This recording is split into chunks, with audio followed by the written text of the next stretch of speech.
começar esse papo, Joaquim, eu queria muito fazer aqui um show de perguntas com você. As perguntas feitas pelos seus telespectadores, pelos seus fãs, que conhecem o seu trabalho. Então, se me permite, eu queria logo fazer a primeira pergunta. Essa primeira pergunta é sobre infância e primeiros conflitos. Nabuco, você nasceu em Recife, numa família abastada, dona de engenho, e passou boa parte da infância sob os cuidados da sua madrinha, cercado por escravos. Como é que esse ambiente, tão cheio de contraste entre luxo e miséria, moldou a sua pessoa, que mais tarde se tornaria o abolicionista que todo mundo hoje no Brasil conhece? Átila, o engenho era o centro do mundo rural. Ali se misturava a religião, o trabalho e o poder. Eu cresci vendo a doçura da cana e a armadura da servidão lado a lado. Mas o que me marcou, no entanto, não foi o poder do Senhor, mas a humanidade dos cativos. Eles me acolhiam, me ensinavam e me protegiam. Quando mais tarde, eu escrevi em minha formação que a escravidão permanecerá por muito tempo como a característica nacional do Brasil. Era disso que eu falava, de um modo de vida e de uma herança que ultrapassava as senzalas e se infiltrava na alma do país. Eu aprendi cedo que a escravidão não era apenas uma questão jurídica, mas moral. Ela deformava o coração de quem dominava e de quem é dominado. Então, de certo modo, o abolicionista renasceu ali entre os muros do próprio engenho? Exatamente, foi entre os cantos de trabalhos e rezas dos escravos que eu entendi o que era injustiça e o que era dignidade. Muito interessante as suas respostas das últimas perguntas. Agora, uma pergunta sobre educação, fé e ideias modernas. Depois da infância em Pernambuco, você foi estudar no Colégio Dom Pedro II, como todo mundo sabe.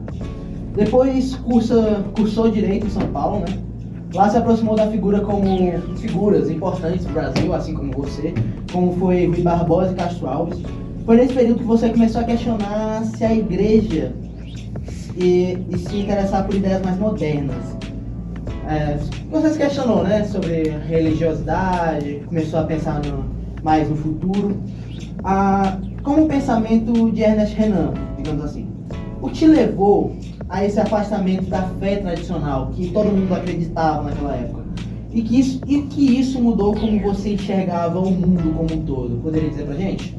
Foi um encontro entre o espírito e a razão. O ambiente intelectual da época fervilhava de novas ideias: positivismo, liberalismo, humanismo laico. Ao ler Renan, compreendi que a fé não precisava se apoiar no milagre para ser verdadeira. Comecei a ver Jesus não como um dogma, mas como um símbolo moral. Isso me libertou de uma religião de medo e me aproximou de uma religião de consciência. Essa visão me influenciou politicamente. Vi o abolicismo como fé na humanidade. Não era só um movimento político, era quase uma conversão moral. Ou seja, para você, a luta pela liberdade era um ato espiritual e não só político. Exato, o abolicismo era, para mim, o evangelho da dignidade humana.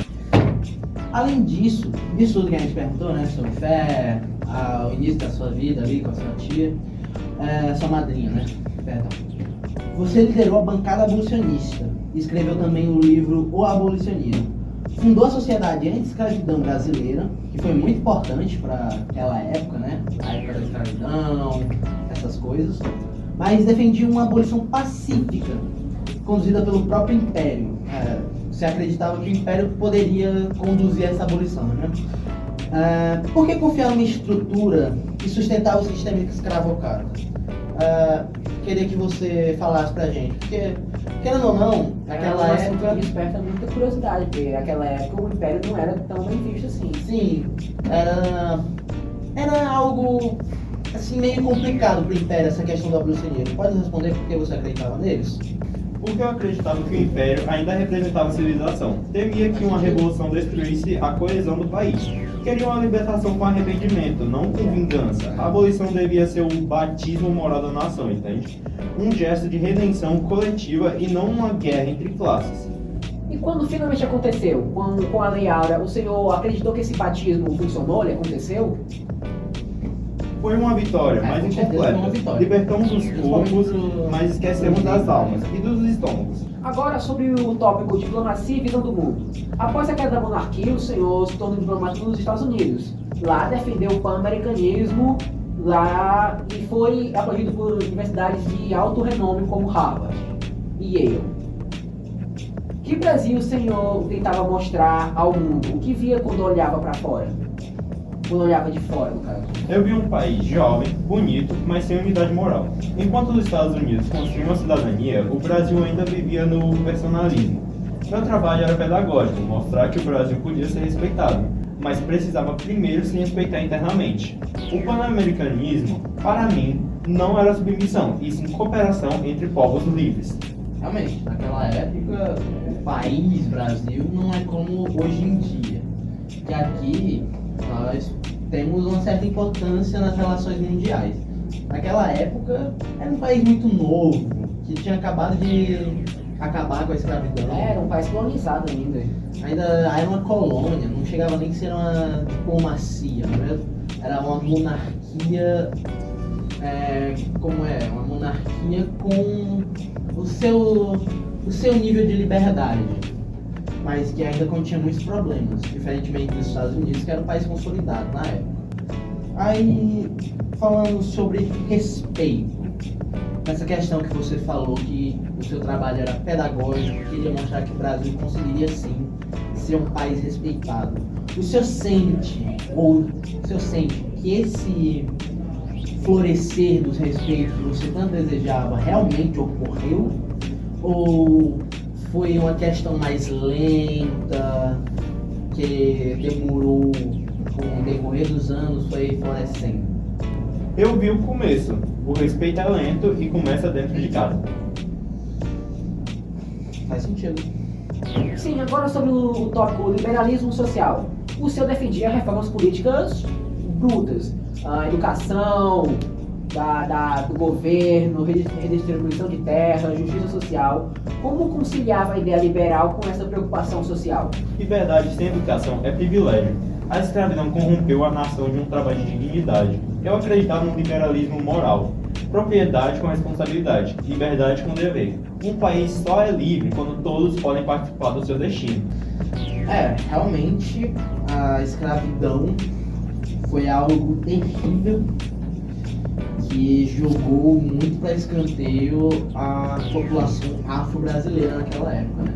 Foi uma questão de muita briga também, a questão da Lei Áurea, que foi assinada pela Princesa Isabel, porque os donos de terra não aceitaram tão bem essa informação. E ainda é muito duro ouvir isso hoje, porque a gente sente como se as feridas fossem abertas ainda. Sim, com certeza. Talvez porque o Brasil ainda não completou a abolição dentro de si.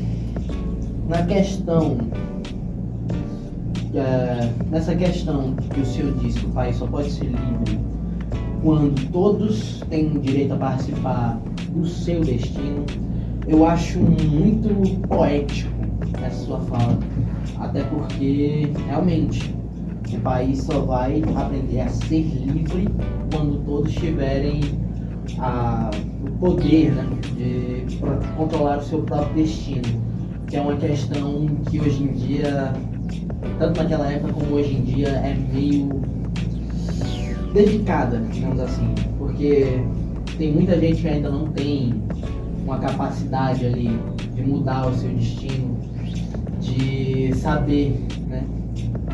Tipo, pessoas em situações de rua não tem como mudar o destino que ali está. Pessoas em situação de risco, moram em favelas, Sim, com certeza. estão presas a um estilo de vida e não podem sair dele. Sim, que é muitos riscos, né, que essas pessoas correm.